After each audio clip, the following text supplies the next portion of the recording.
I'm Ryan Wimpy.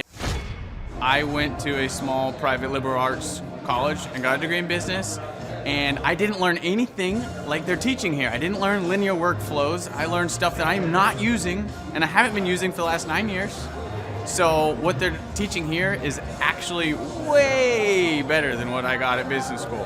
And I went what was actually ranked as a very good business school. The linear workflow for us and getting everything out on paper and documented is really important. Like we have workflows that are kind of all over the place, so having linear workflow and seeing that mapped out on multiple different boards is pretty awesome. That's really helpful for me. The atmosphere here is awesome. I definitely just stared at the walls figuring out how to make my facility look like this place. This place rocks. It's invigorating. The walls are super, it's just very cool. The atmosphere is cool. The people are nice. It's a pretty cool place to be. Very good learning atmosphere. I literally want to model it and steal everything that's here at this facility and basically create it just on our business side. I'm Rachel with Tip Top Canine, and we just want to give a huge thank you to Clay and Vanessa Clark. Hey guys, I'm Ryan with Tip Top Canine. Just want to say a big thank you to Thrive 15. Thank you to Make Your Life Epic. We love you guys, we appreciate you, and really just appreciate how far you've taken us. This is our old house, right? This is where we used to live 2 years ago. This is our old neighborhood. See? It's nice, right? So this is my old van and our old school marketing, and this is our old team. And by team, I mean it's me and another guy. This is our new house with our new neighborhood. This is our new van with our new marketing, and this is our new team. We went from 4 to 14, and I took this beautiful photo. We worked with several different business coaches in the past, and they were all about helping Ryan sell better and just teaching sales, which is awesome, but Ryan is a really great salesman. So we didn't need that. We needed somebody to help us get everything that was in his head out into systems, into manuals and scripts, and actually build a team. So now that we have systems in place, we've gone from 1 to 10 locations in only a year. In October 2016, we grossed 13 grand for the whole month. Right now it's 2018, the month of October. It's only the 22nd. We've already grossed a little over 50 grand for the whole month, and we still have time to go. We're just thankful for you, thankful for Thrive and your mentorship, and we're really thankful that you guys have helped us to grow a business that we run now instead of the business running us. Just thank you times 1,000. So we really just want to thank you, Clay, and thank you, Vanessa, for everything you've done, everything you've helped us with. We love you guys. On today's show, Seth Godin, the iconic entrepreneur, New York Times bestselling author, and the man who in 1998 sold his company Yo-Yo-Dine to Yahoo for $30 million. Well, now that's a lot of money if you round it up, Joins us to share how he started his first business out of his New York City studio apartment. Why he believes that instead of wondering where your next vacation should be, you should set up a life that you don't want to escape from. Why nobody bought one of the first books that he wrote. Why he doesn't own a television. His process for writing books. His criteria for what he says no and yes to. His mantra of pick your customers, pick your life. Why he rails about industrial complexes, our shared love for patina, and much, much more. Some shows don't need a celebrity narrator to introduce the show, but this show does. 2 men, 8 kids, co-created by 2 different women, 13 multi-million-dollar businesses. Ladies and gentlemen, welcome to the Thrivetime Show. 3, 2, 1.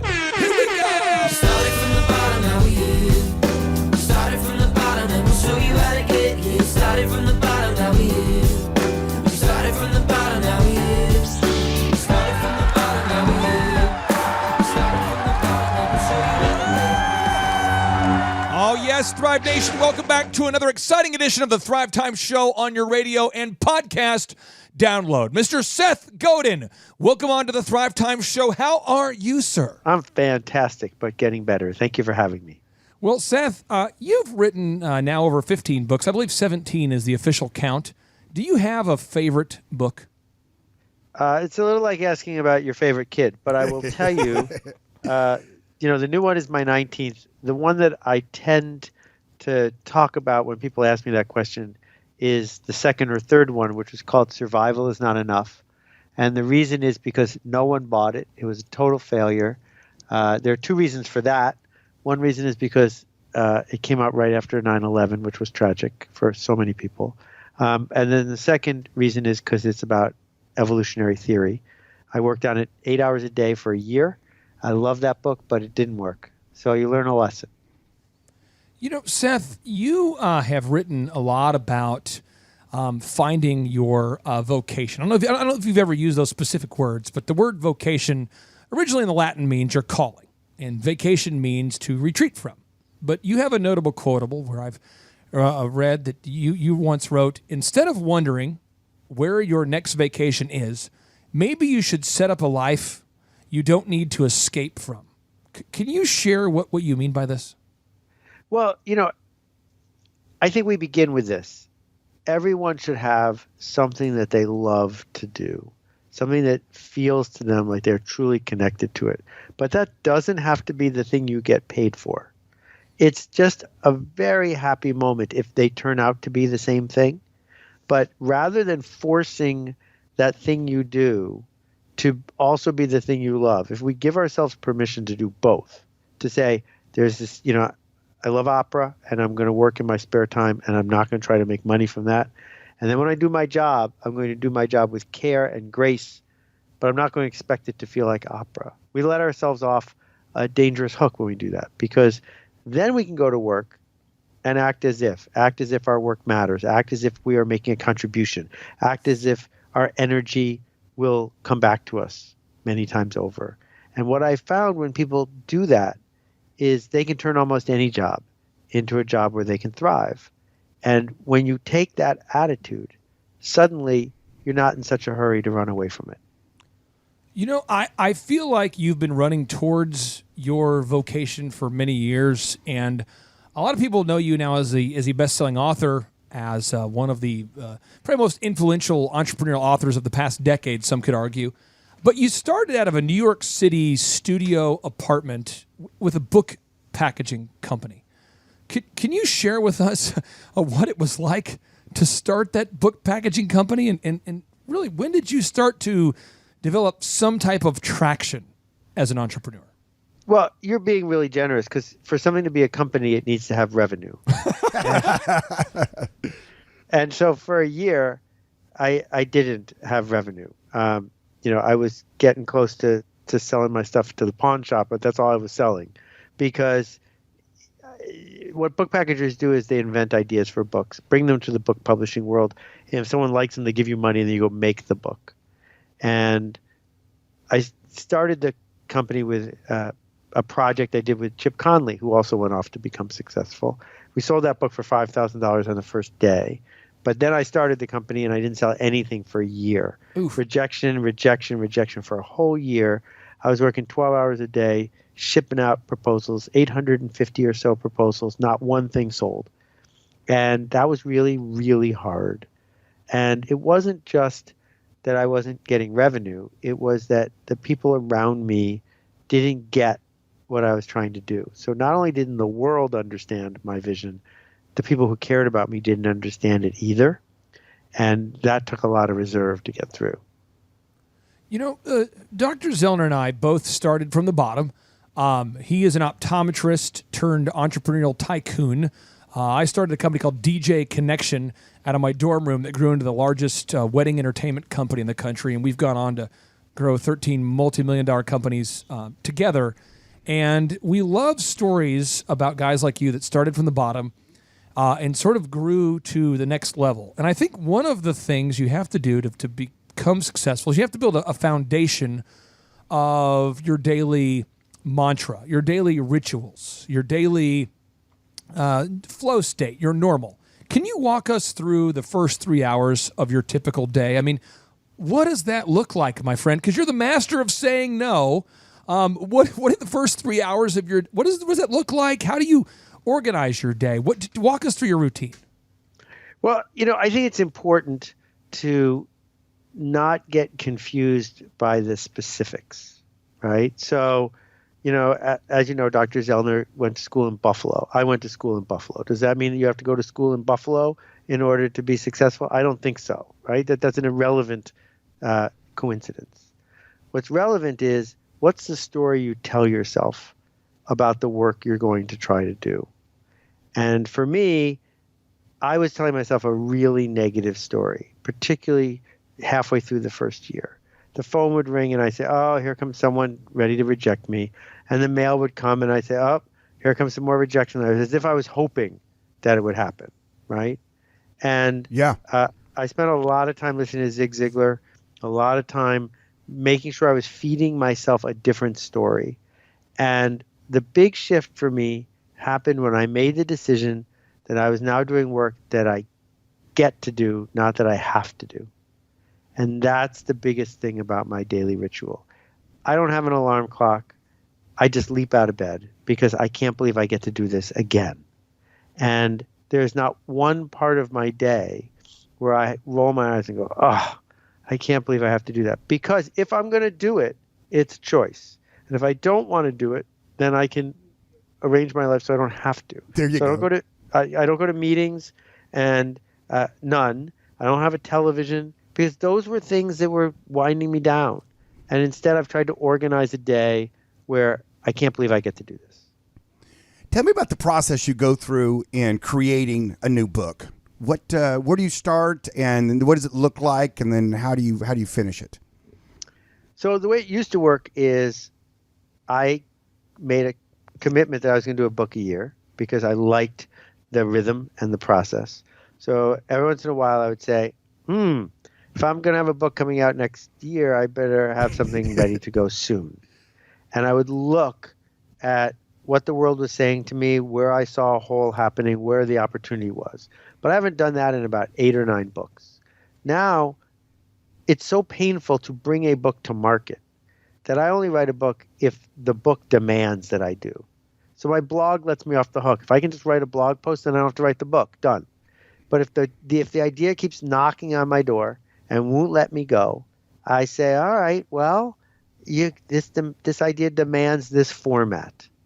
And because I'm not saying to the world, read this book, buy this book, because it's time for me to sell you a book, my posture is different. I don't have to go out and say, oh, time to sell a book again. It's a different sort of process. Then what I do generally is write the whole thing in 3 weeks and then spend 6 months or so rewriting it, thinking about it, throwing parts of it out. There are 5 books I've written the whole book and no one's ever read it because it wasn't good enough when I was done. So it sort of put that into place, see how it all fits together. And if I think it's something that I can be proud of 10 years from now, then I'll share it with people. Seth, one of the things I think is remarkable about you is that you say no to a lot of things. And I've heard you in previous interviews talk about this. And you say no to speaking events routinely, which Jonathan, who works closely with me in my office, who I believe arranged our interview, Jonathan knows this. Whenever someone reaches out to me for a speaking event, I almost immediately say no unless XYZ is the case. Can you explain your criteria for what you say no to? Because that's why you have the time freedom to focus on the things that you're excited about. I mean, it's because you say no. Can you talk about what's your criteria for the things you say no to, and what do you say yes to? Well, I would begin with this. The mantra that I think is true for everyone is pick your customers, pick your future. The people that you are serving, the people who are paying you, are the ones who are going to determine how you're going to spend your day. And so I don't have a staff. I don't have a team. It's just me. And if I don't spend today doing X, then I could do Y, but I can't do X and Y at the same time. So I used to limit myself to about 30 speaking gigs a year. Now it's 15. And I think hard about how far is this going to be? How many people am I going to be able to impact? Is the audience the biggest one enrolled in where I want to go? So I mistakenly took a gig 6 or 7 years ago to 3,000 men and women, mostly men, who own car repair, a big chain of car repair franchises. So there were 3,000 people there. It met many of my criteria, except they had no interest in what I had to say. What was your speech? What was your speech of that day? What did you remember? Totally. My speech was the speech I give is, if I were in their shoes, what would I need to hear? What would I want to hear? How could I open a door for them? Mm-hmm. So I imagined what I would do if I owned a Goodyear, Goodrich tire and rubber kind of facility. How could I be significantly above average? What would it mean to have a different relationship with my customers? What would it mean to do work that they would miss if it were gone, to not be in a commodity business?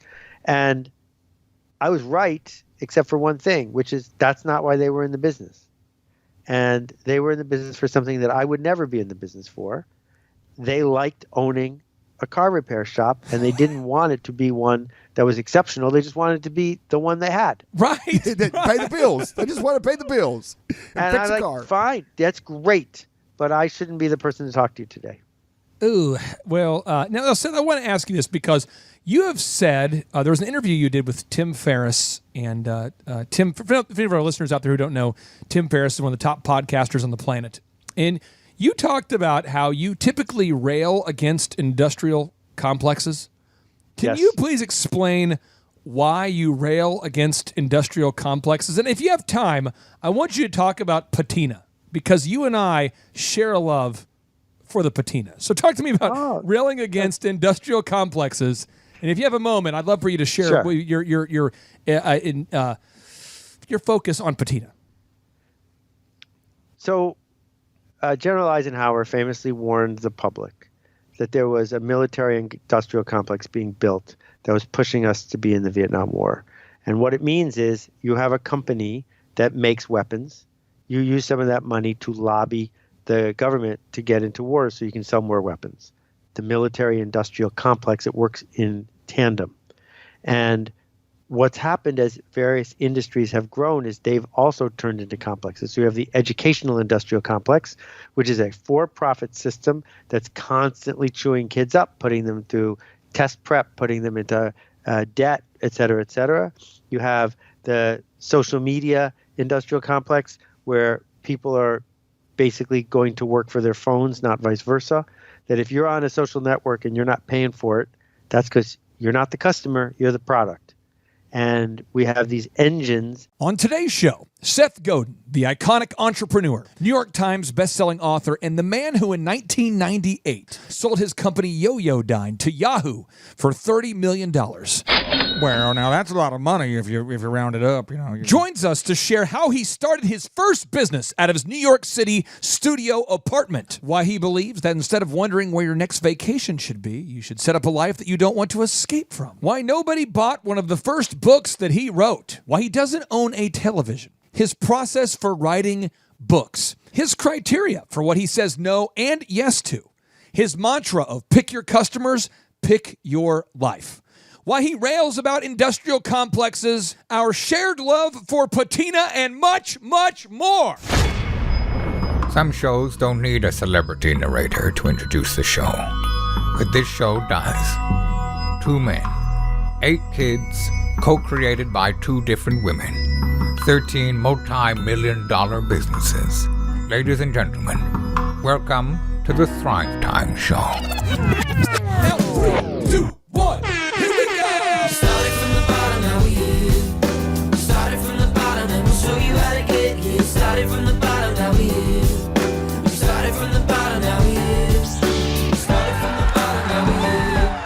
Started from the bottom, and we'll show you how to get. Oh yes, Thrive Nation, welcome back to another exciting edition of the Thrivetime Show on your radio and podcast download. Mr. Seth Godin, welcome on to the Thrivetime Show. How are you, sir? I'm fantastic, but getting better. Thank you for having me. Well, Seth, you've written now over 15 books. I believe 17 is the official count. Do you have a favorite book? It's a little like asking about your favorite kid, but I will tell you, the new one is my 19th. The one that I tend to talk about when people ask me that question is the second or third one, which was called Survival is Not Enough. And the reason is because no one bought it. It was a total failure. There are 2 reasons for that. One reason is because it came out right after 9/11, which was tragic for so many people. And then the second reason is because it's about evolutionary theory. I worked on it 8 hours a day for a year. I love that book, but it didn't work. So you learn a lesson. You know, Seth, you have written a lot about finding your vocation. I don't know if you've ever used those specific words, but the word vocation originally in the Latin means your calling, and vacation means to retreat from. But you have a notable quotable where I've read that you once wrote, instead of wondering where your next vacation is, maybe you should set up a life you don't need to escape from. Can you share what you mean by this? Well, I think we begin with this. Everyone should have something that they love to do, something that feels to them like they're truly connected to it. But that doesn't have to be the thing you get paid for. It's just a very happy moment if they turn out to be the same thing. But rather than forcing that thing you do to also be the thing you love, if we give ourselves permission to do both, to say, there's this, I love opera and I'm going to work in my spare time and I'm not going to try to make money from that. And then when I do my job, I'm going to do my job with care and grace, but I'm not going to expect it to feel like opera. We let ourselves off a dangerous hook when we do that, because then we can go to work and act as if our work matters, act as if we are making a contribution, act as if our energy will come back to us many times over. And what I found when people do that is they can turn almost any job into a job where they can thrive. And when you take that attitude, suddenly you're not in such a hurry to run away from it. I feel like you've been running towards your vocation for many years, and a lot of people know you now as a best-selling author, as one of the probably most influential entrepreneurial authors of the past decade, some could argue. But you started out of a New York City studio apartment with a book packaging company. Can you share with us what it was like to start that book packaging company? And really, when did you start to develop some type of traction as an entrepreneur? Well, you're being really generous, because for something to be a company, it needs to have revenue. And so for a year, I didn't have revenue. I was getting close to selling my stuff to the pawn shop, but that's all I was selling. Because what book packagers do is they invent ideas for books, bring them to the book publishing world. And if someone likes them, they give you money, and then you go make the book. And I started the company with a project I did with Chip Conley, who also went off to become successful. We sold that book for $5,000 on the first day. But then I started the company and I didn't sell anything for a year. Oof. Rejection for a whole year. I was working 12 hours a day, shipping out proposals, 850 or so proposals, not one thing sold. And that was really, really hard. And it wasn't just that I wasn't getting revenue. It was that the people around me didn't get what I was trying to do. So not only didn't the world understand my vision, the people who cared about me didn't understand it either. And that took a lot of reserve to get through. Dr. Zellner and I both started from the bottom. He is an optometrist turned entrepreneurial tycoon. I started a company called DJ Connection out of my dorm room that grew into the largest wedding entertainment company in the country. And we've gone on to grow 13 multi-million-dollar companies together. And we love stories about guys like you that started from the bottom and sort of grew to the next level. And I think one of the things you have to do to become successful is you have to build a foundation of your daily mantra, your daily rituals, your daily flow state, your normal. Can you walk us through the first 3 hours of your typical day? I mean, what does that look like, my friend? Because you're the master of saying no. What are the first 3 hours of your? What does that look like? How do you organize your day? Walk us through your routine. Well, I think it's important to not get confused by the specifics, right? So, as you know, Dr. Zellner went to school in Buffalo. I went to school in Buffalo. Does that mean that you have to go to school in Buffalo in order to be successful? I don't think so, right? That's an irrelevant coincidence. What's relevant is, what's the story you tell yourself about the work you're going to try to do? And for me, I was telling myself a really negative story, particularly halfway through the first year. the phone would ring and I say, oh, here comes someone ready to reject me. And the mail would come and I say, oh, here comes some more rejection letters, as if I was hoping that it would happen, right? And Yeah. I spent a lot of time listening to Zig Ziglar, a lot of time making sure I was feeding myself a different story. And the big shift for me happened when I made the decision that I was now doing work that I get to do, not that I have to do. And that's the biggest thing about my daily ritual. I don't have an alarm clock. I just leap out of bed because I can't believe I get to do this again. And there's not one part of my day where I roll my eyes and go, oh, I can't believe I have to do that. Because if I'm going to do it, it's a choice. And if I don't want to do it, then I can arrange my life so I don't have to. There you so go.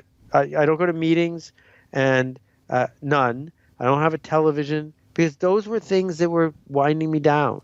And instead, I've tried to organize a day where I can't believe I get to do this.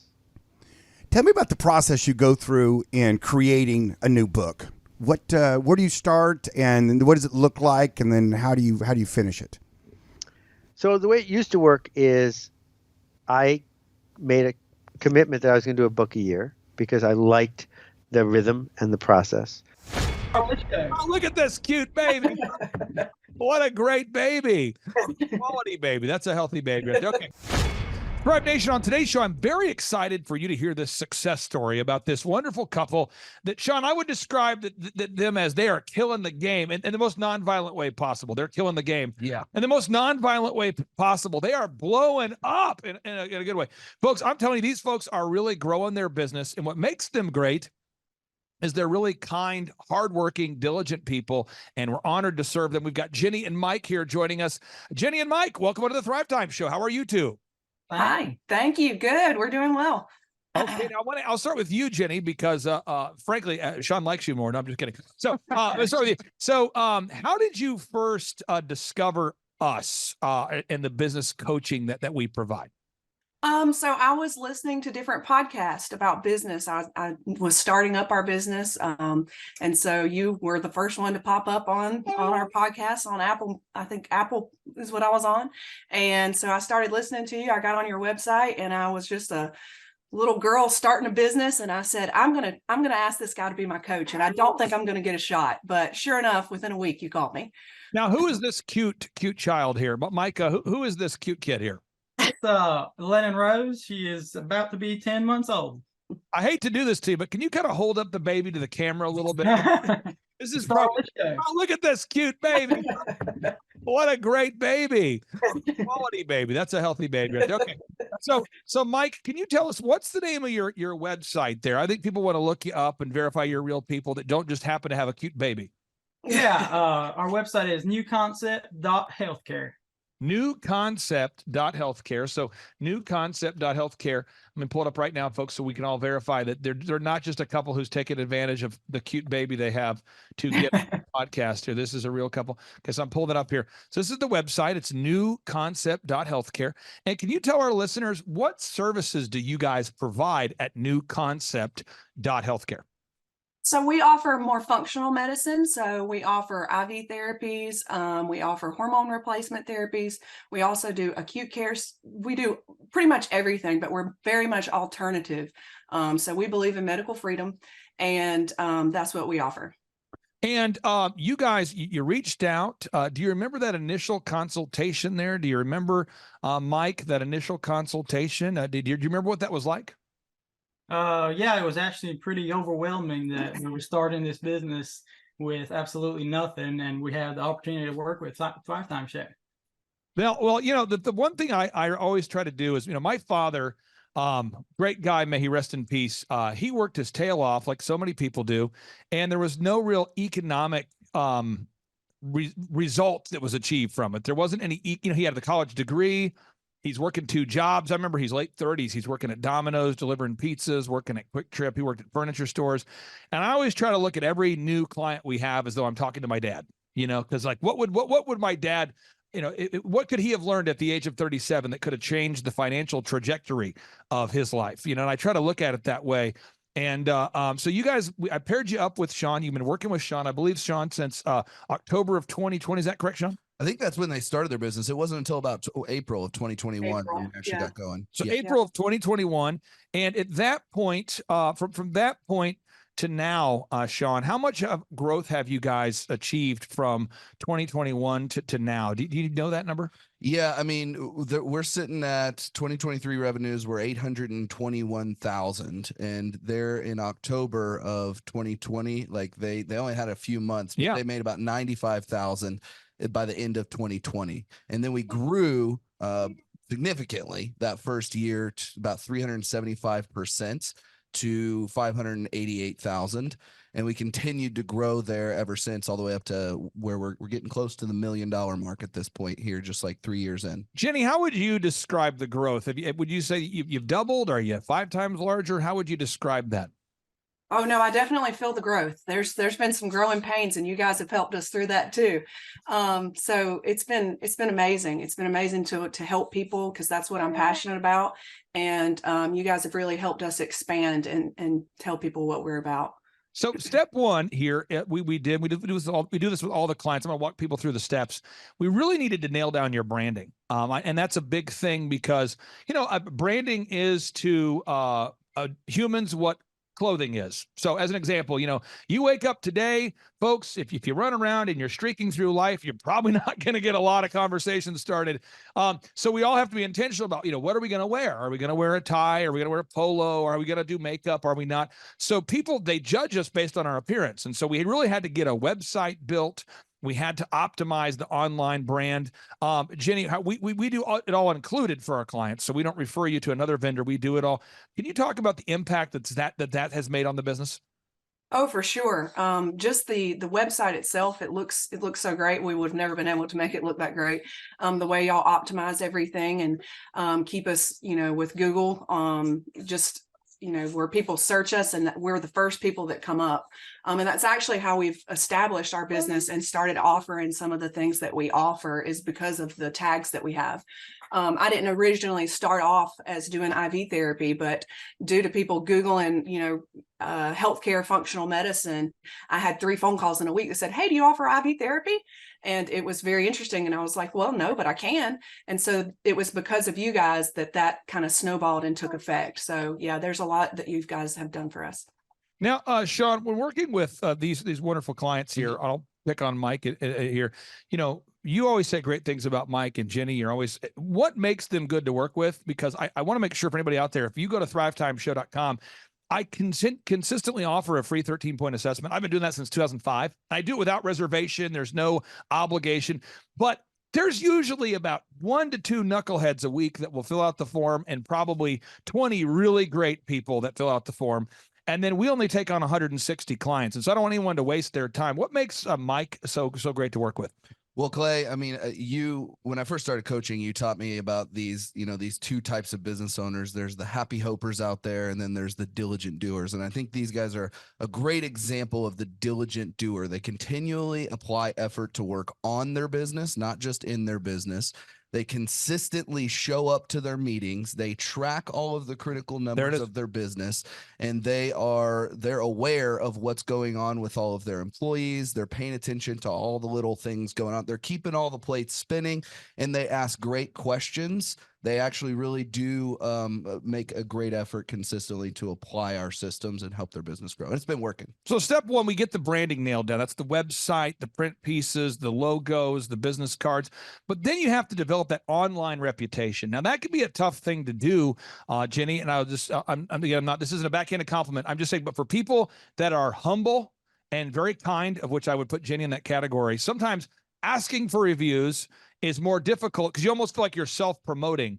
I've never had this conversation with you, but has that been difficult for you to ask people to give you video reviews and Google reviews after you provided the service, or was that easy for you to do?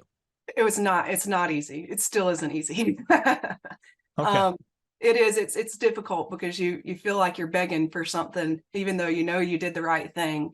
Yeah. So it's difficult for me. It's just my personality type, but we get it done anyways.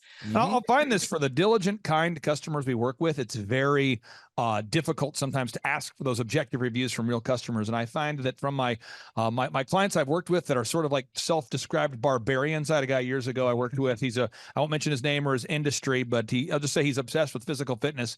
And he told me, he says, I'm kind of a business barbarian. You tell me what to do and I will slay the dragons. And I'm like, okay, you need to get Google reviews from everybody you've ever, worked with. And he's like, oh, I'm on it. And this guy's just shamelessly calling through his phone and just lighting people up going, give me a review. Come on, give me a review. Why will you not give me? I'm like, go ahead, dial it down a little bit. So again, you guys are humble, diligent doers. You're the ideal person here. So I appreciate you sharing that. The next thing we had to do is we had to create a no-brainer. Now, a no-brainer is an offer so good, so amazing that people simply cannot say no to it. Now, I won't mention the name of the company, but I worked years ago and I still work with this company. They're a medical company. They're doing well now. And for whatever reason, they put on their website, first initial consult, $497. And he went to one of these like borderline spiritual motivational conference things where Jesus isn't described, but they did kind of talk about metaphysical alignment and getting your woo-saw, getting in your groove, alignment, no friction. and he came back and he's like, Clay, I believe in the 7th, the number of completion. I go, I agree. He says 4 is the number that's urgent. I'm like, okay. And I go, what? And he's like, I don't want tire kickers. So I'm going to do $497 for my first consult. That way I don't deal with the tire kickers. And I'm like, Doc, I love you so much. You're a doctor. I love it. You don't have any customers though. That's why you came to me. You don't have any customers. So why don't you do a first free consult? He's like, I'm not going to do it. I'm going to kick out Sean, the tire kicker. So I'm sure you've never seen this with a client. Oh, never. And so now what makes it worse is his wife also went to the Metaphysical Alignment Motivational Jackassery Festival. And she was like, 497 is the number. I had a dream about it. I'm like, yeah, you probably talked about it all weekend. You probably are subconsciously thinking about it. You're creating a neural pathway related to 497. And so anyway, after about a year, he finally says, okay, I came to your conference and I saw a person that did the first consult for $1. I'm going to go with that. And now his business is blowing up. Could you talk about your no-brainer, your first consult for $1? How has that helped you having that no-brainer offer?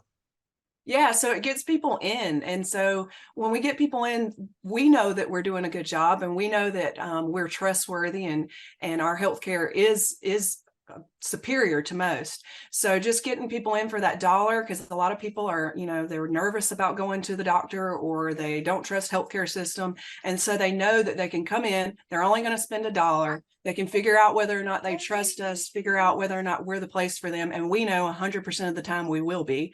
So it's really helped us just get people in and get people to trust us more. Now, once somebody fills out the form, folks, again, there's a linear pathway here. I'm trying to give you a visual here. So you establish your revenue goals. You figure out your numbers to break even. You figure out how many hours a week you're willing to work. Even though you have a cute baby, you got to figure out how you're going to get it done. Step number 4 is you define your unique value proposition. What makes you unique? That's something you and Sean have worked on together. You improve your branding. Now you're coming in contact with humans. Business is a contact sport. I love this part. That's when you start marketing. You launch your marketing. You have your online ads. You optimize your website. You begin to come up top in the search results. You start to get leads. Do you remember what it was like, Jenny, when you first got your first online lead? Do you remember the first one where you're like, it's working? Do you remember that moment?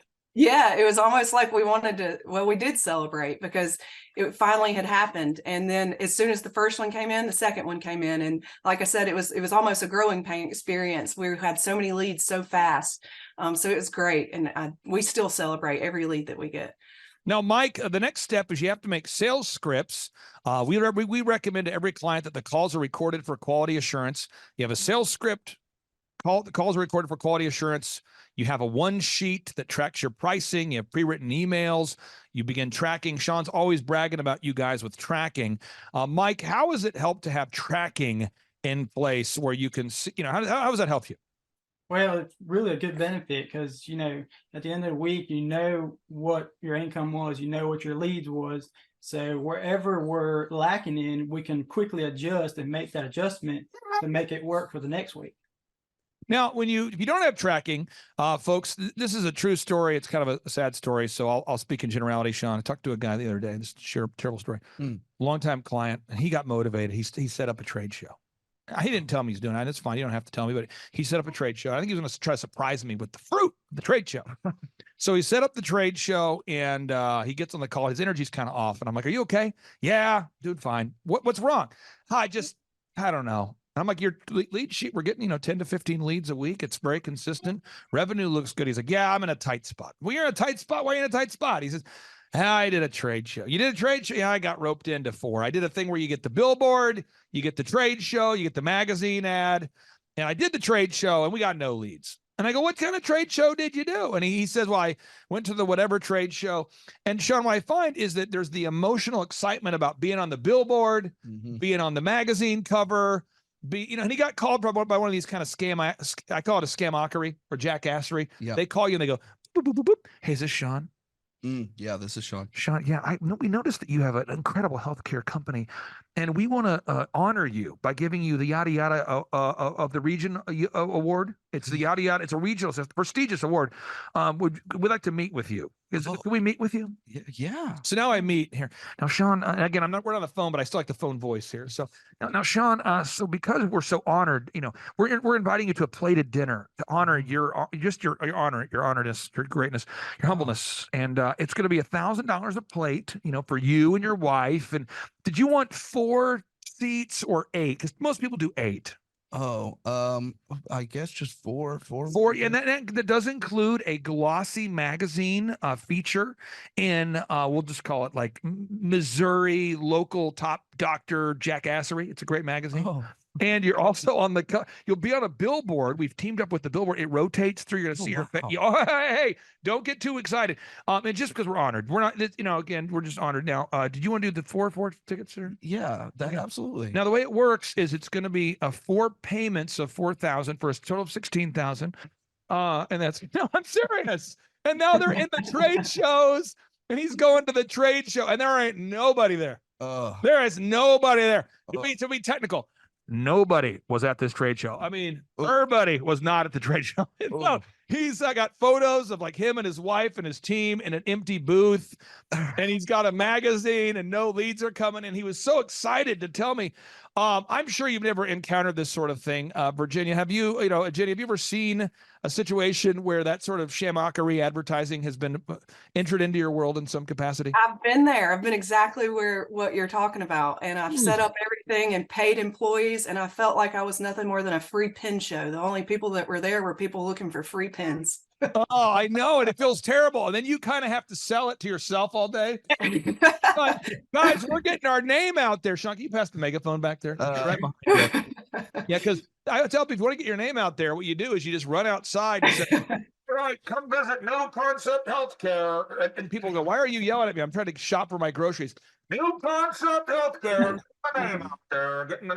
You're like, is this effective? Of course it's effective. I'm getting my name out there. And then that leads to buying Frisbees, branded Frisbees, koozies. You know what I'm saying? Branded pins. Yes. And all of a sudden you buy these things. Sean, you know what I'm talking about. Oh, yeah. Okay. Yeah. So now we have to do, and I'm going to show you, this is kind of the back end of one of my companies called Elephant in the Room. And you do a search for eitrlounge.com. And then you go to /staff. I'm not going to give you the password, folks, but you log in. And these are all the systems needed to run the haircut chain. Now, one thing I thought was very interesting is Truth Social, President Trump's social media platform. The other day they were disclosing, Newsweek was disclosing the revenue of it. Oh, and I just want people to know this because I think, I just full disclosure, I'm a very conservative person, but I just want people to see this. This is just something to look at. Truth Social, they declared in their filing that they did $3.3 million of revenue and had $49 million of losses, which, by the way, that's very normal for a tech startup company. And their users are going up. And they're having there's like a reaction in the marketplace. People are actually putting more money in. They're investing. The stock price is going up. But I don't know anybody that I've met in my life. But I've never been a client that can afford to bring in 3.3 million and lose 49 million. So like for my haircut chain, we have 5 locations. We bring in more than 3.3 million. And this just in, we don't spend 49 million, So we have to, we call it a lean startup. You got to keep that thing lean. And so when you go to eitrlounge.com /staff, every document needed to manage the business is here. So the opening checklist for the manager, you click here, boom. This is what the manager has to do to start the day. Everything is documented. And that's kind of where we're at right now with Jenny and Mike's business. We're in the process of building all those checklists. Yeah. Sean, what kind of checklists have you built so far? Oh man, we have a whole page. Their staff page is pretty built out. We're really getting there.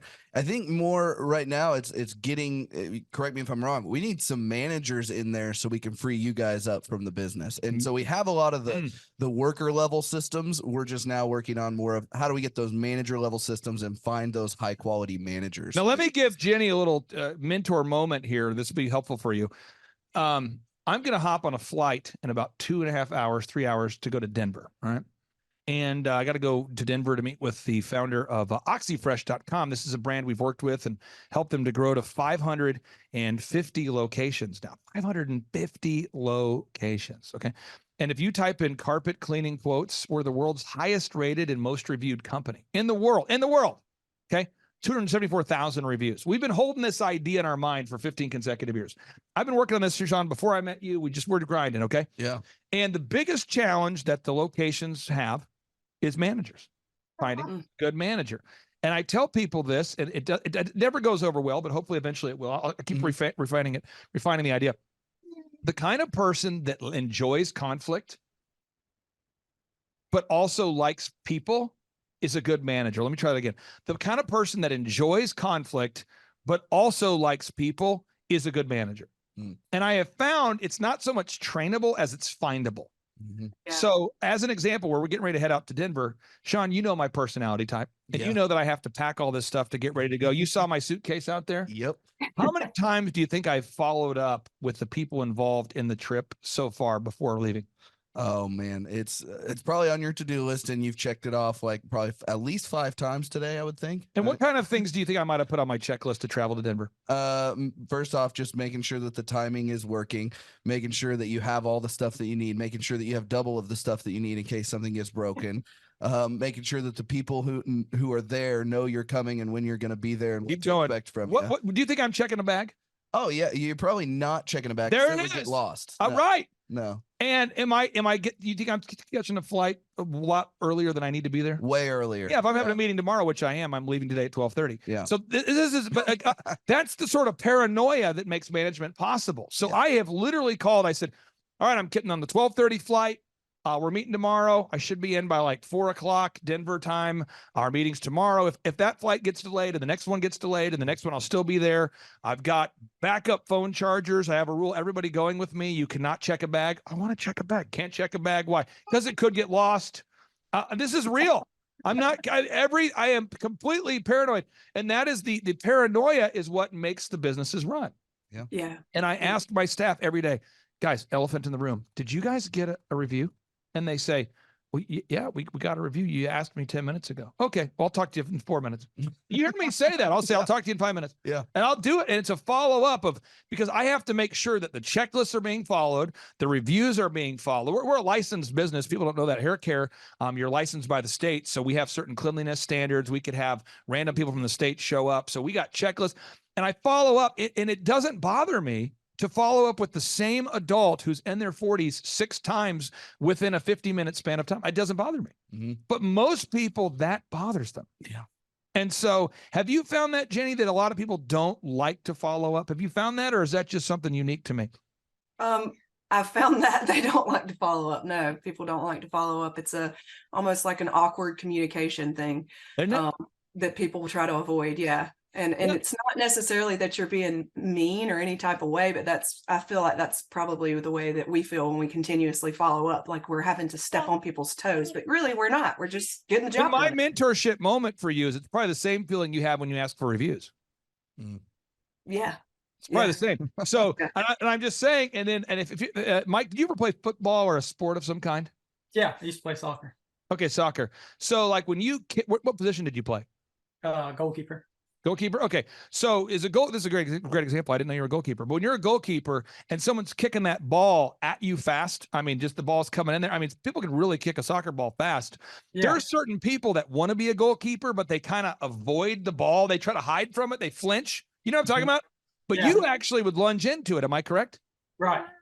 I mean, you're aggressive, right? I mean, you're like, for some reason you enjoyed it. Yeah. Right? I enjoyed getting 100 miles an hour fastball. Did you ever see somebody who tried to be a goalie? I'm not looking for a name here, but somebody who would kind of hide from the ball? Yeah.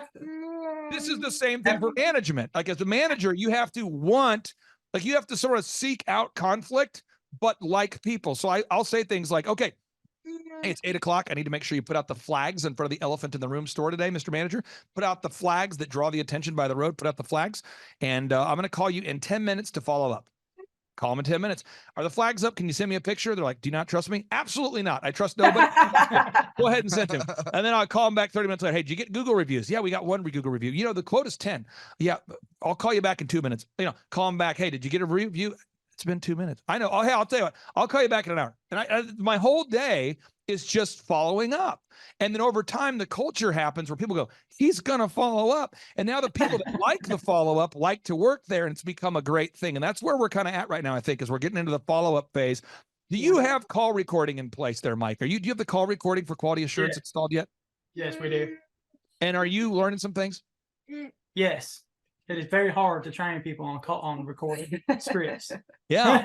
Okay, that's something we got to do. Now we're just going through the workflow. And then the wowing the customers. What Sean is saying is that your patients are consistently wowed. Now, I don't know if that's because Sean is your hype man or if that's a real thing, but it seems like people are actually wowing. They're being wowed right now. People, when they come in, this is, if you look at the workflow, they buy something right here. We have to wow them. You've got to create that wow moment. And again, if you want to download this diagram, folks, just go to thrivetimeshow.com/millionaire, thrivetimeshow.com/millionaire. You can download it from my newest book called A Millionaire's Guide to Becoming Sustainably Rich. You got to create that wow moment. I mean, amidst the checklists and the tracking, at some point here, you've got to create a moment that wows people where they go, wow. So I'm trying to get everybody's creative juices flowing here. So if you have a restaurant, I work with a restaurant in Florida right now, a great restaurant. They say, welcome in. Is it your first time? They say, yeah, it's my first time. Oh, well, hey, you get free appetizers on us today and one free adult beverage. Welcome in. And that every time it's that, wow. And then when you come back later and ask for a review or, hey, what entree do you want? Guess what? People become generous with how they buy. Another example, I work with an auto auction. The auto auction says your first time that you buy from the auto auction, you only have to pay $1 more than the actual cost of the vehicle just to wow people, to get that going.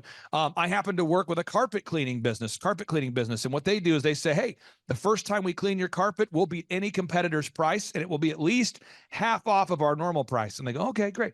You got to have that wow moment. What are you guys doing, Jenny, to wow your customers there? Well, there are things that we do. We will oftentimes like give samples of certain things because we know they work. We have a lot of supplement sales that we do. Again, the dollar consult is a wow moment because we will spend some, 10 to 15 minutes explaining how we're different. And I feel like they're wowed because of that. Also, our services are so much different. We spend time in the room with our patients. We listen to them. They're not just a number. And a lot of times people have never experienced that. So there's a lot of wow moments, I think, for all of our patients. Now, I understand that 59% of your customers are now from word of mouth. Is that accurate? Yeah. That's huge. Yeah, well, and with the customer acquisitions cost too, I've heard you say this before, Clay, that if you're advertising and you're doing a good job wowing at the same time, they compound each other, and you'll end up having 2 to 3 word of mouth referrals from those patients that are wowed for every 1 lead you have from advertising. We measured and tracked that they had this last year, for every $1 they spent on advertising, they were able to bring back in $4.61. So that's a 461% return on their marketing investment. It's incredible stuff. And the great news is, as we build these systems, if you guys ever wanted to franchise or license or open up multiple locations, if done properly, you should be able to scale it. It should be very repeatable, very duplicatable. Other things you guys have done, you've implemented a database to keep track of your customers. You're gathering objective video reviews. You guys are really checking all the boxes. I'd like for you, if you can, Jenny, here to give a word of encouragement for any of our listeners out there that are a little bit on the fence right now and they're going, I have thought about scheduling a free consultation, but I don't know. I hear it's $1,700 a month, and can you maybe explain your thoughts, what you'd say to anybody who's a friend of yours or family that asks you about the value about the business consulting? Oh, well, I would say that the $1,700 a month is an excuse not to have someone to mentor you. It's kind of like being in a gym when you need a trainer. We're not always perfect, and business owning is not easy, and you need a mentor. I've never missed the $1,700 a month, even when I was only 6 months in when we started With you guys, I've never even considered it a loss. It was scary at first to make that, but that wasn't an excuse. I knew I needed someone to guide me through this, and you guys have guided us through this, through the entire thing, through employees, through income, through spending, through all of it. And we come through so many problems. There are a lot of problems that are established when you have a business. I mean, you become very overwhelmed very fast, and you need somebody that you can call who's successful, who's been there, that says, you're not crazy. This happens to all of us. Here's what you do about it. It's been the best decision that we've made. Final question I have here for you, as far as having a one-stop shop. Years ago, I hired a business consultant who was great. And he would say things like, and I'm not ripping him, I'm just telling you what would happen. He would say, Clay, you got to work on your business and not in it. I'm going, that's true. He goes, you got to delegate to elevate. That's true. Clay, your website is not optimized. And I'm going, this is great. Fresh perspective. I go, Bruce, could you help me optimize? No, I don't optimize. Could you help me work on it? No. Could you help me make a checklist? No. Do you help me with the print pieces that I need to make? No. Can you make a video? No. Do you help me with my online ads? No. Clay, and he was kind of he's an Northeastern American guy.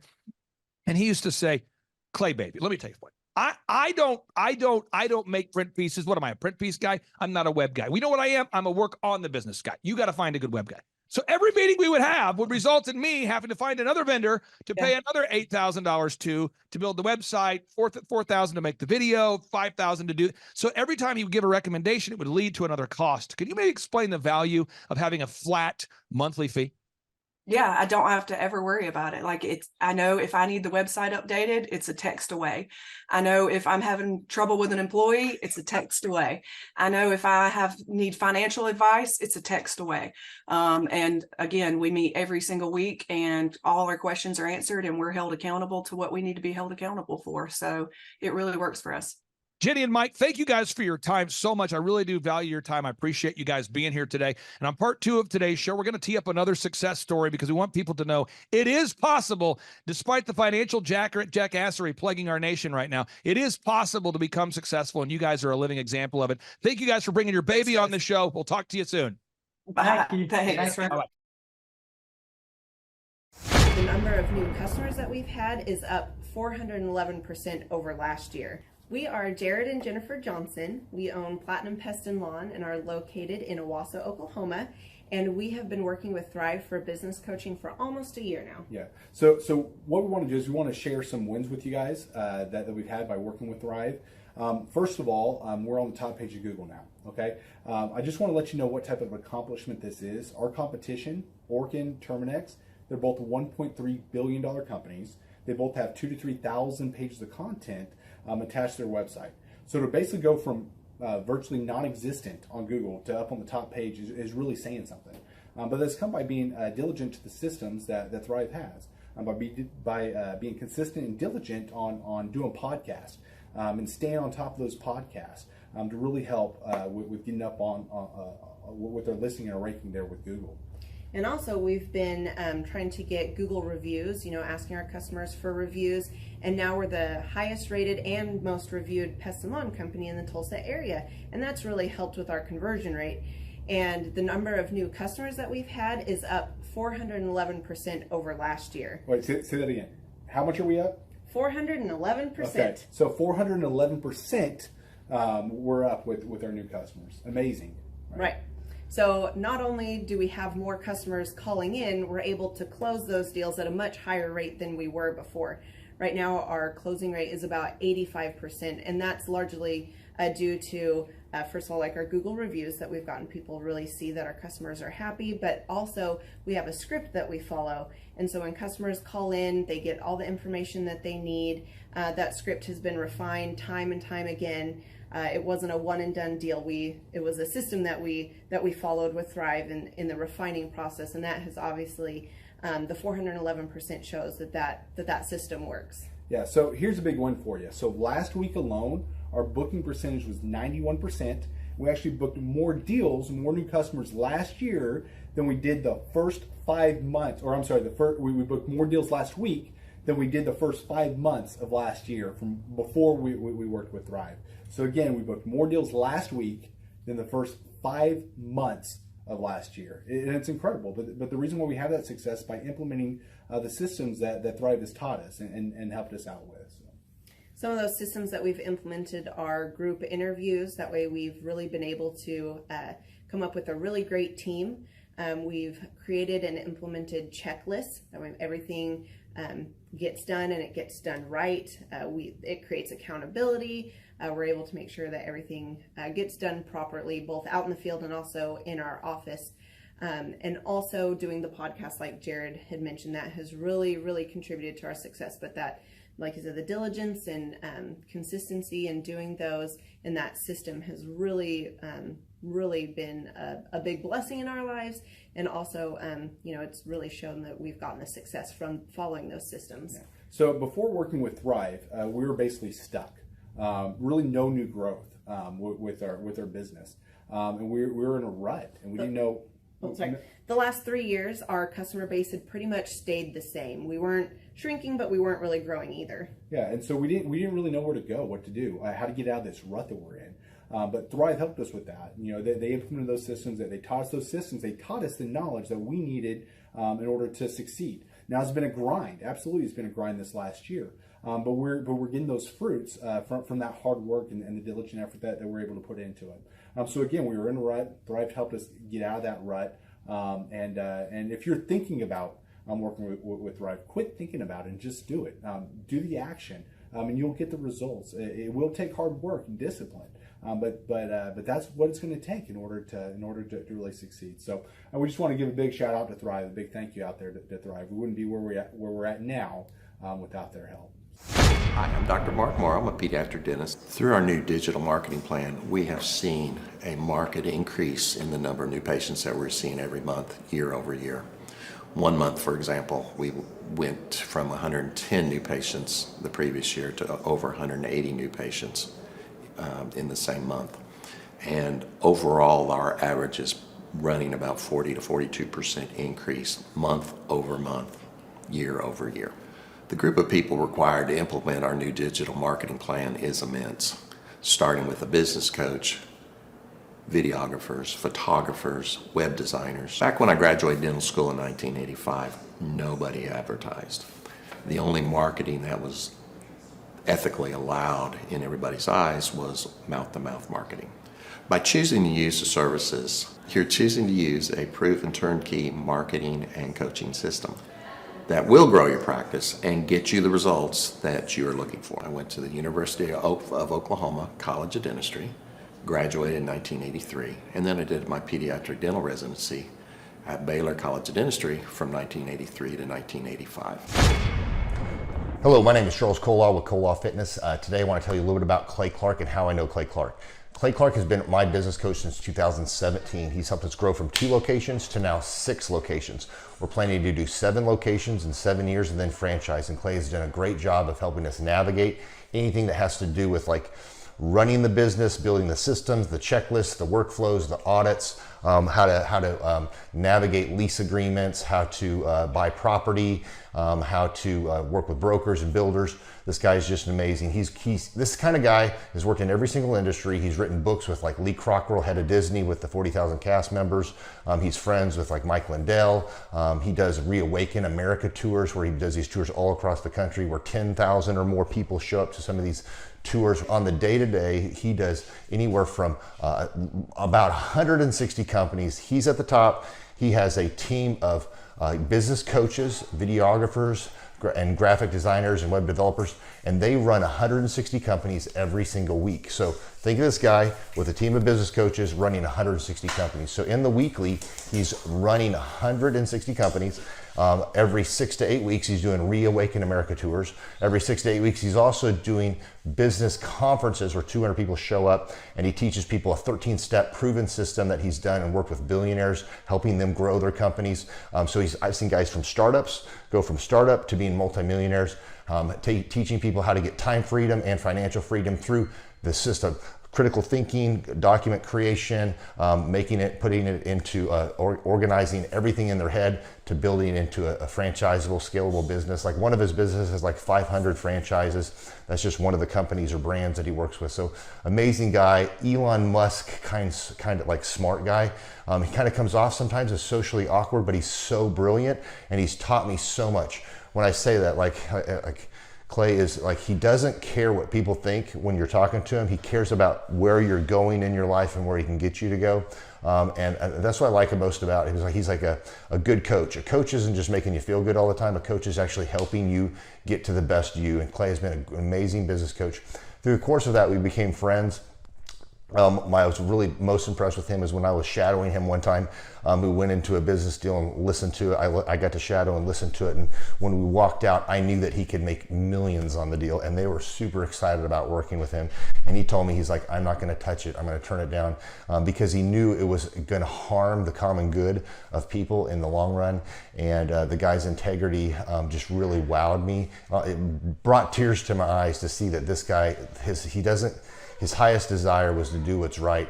And anyways, just an amazing man. So anyways, impacted me a lot. He's helped navigate anytime I've got nervous or worried about how to run the company or, navigating competition and an economy that's like, I remember we got closed down for 3 months. He helped us navigate on how to stay open, how to get back open, how to just survive through all the COVID shutdowns, lockdowns.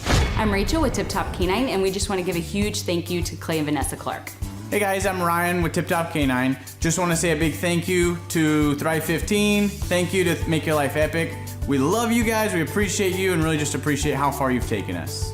This is our old house, right? This is where we used to live a few years ago. This is our old neighborhood. See, it's nice, right? So this is my old van and our old school marketing, and this is our old team. And by team, I mean it's me and another guy. This is our new house with our new neighborhood. This is our new van with our new marketing, and this is our new team. We went from 4 to 14, and I took this beautiful photo.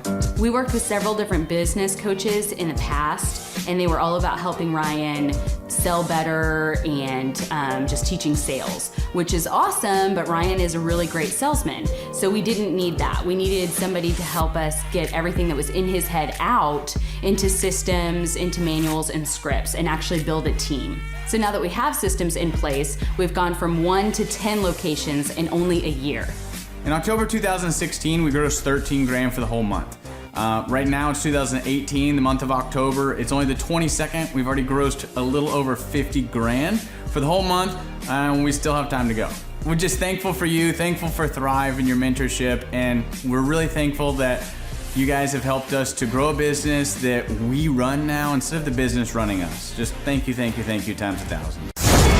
The Thrivetime Show 2-day interactive business workshops are the highest and most reviewed business workshops on the planet. You can learn the proven 13-point business systems that Dr. Zellner and I have used over and over to start and grow successful companies. I mean, we get into the specific steps on what you need to do to optimize your website. We're going to teach you how to fix your conversion rate. We're going to teach you how to do a social media marketing campaign that works. How do you raise capital? How do you get a small business loan? We teach you everything you need to know here during a 2-day, 15-hour workshop. It's all here for you. You work every day in your business, but for 2 days you can escape and work on your business and build these proven systems so now you can have a successful company that will produce both the time freedom and the financial freedom that you deserve. You're going to leave energized, motivated, but you're also going to leave empowered. The reason why I've built these workshops is because as an entrepreneur, I always wish that I had this. And because there wasn't anything like this, I would go to these motivational seminars, no money down, real estate, Ponzi scheme, get motivated seminars, and they would never teach me anything. It was like you went there and you paid for the big chocolate Easter bunny, but inside of it, it was a hollow nothingness. And I wanted the knowledge, and they're like, oh, but we'll teach you the knowledge after our next workshop.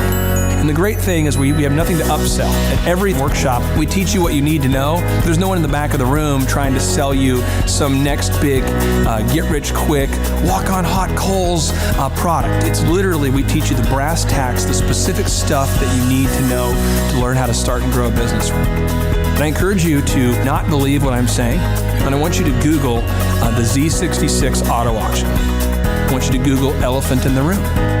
Look at Robert Zellner and Associates. Look them up and say, are they successful because they're geniuses, or are they successful because they have a proven system? When you do that research, you will discover that the same systems that we use in our own business can be used in your business. Come to Tulsa, book a ticket, and I guarantee you it's going to be the best business workshop ever, and we'll even give you your money back if you don't love it. We've built this facility for you, and we're excited to see you.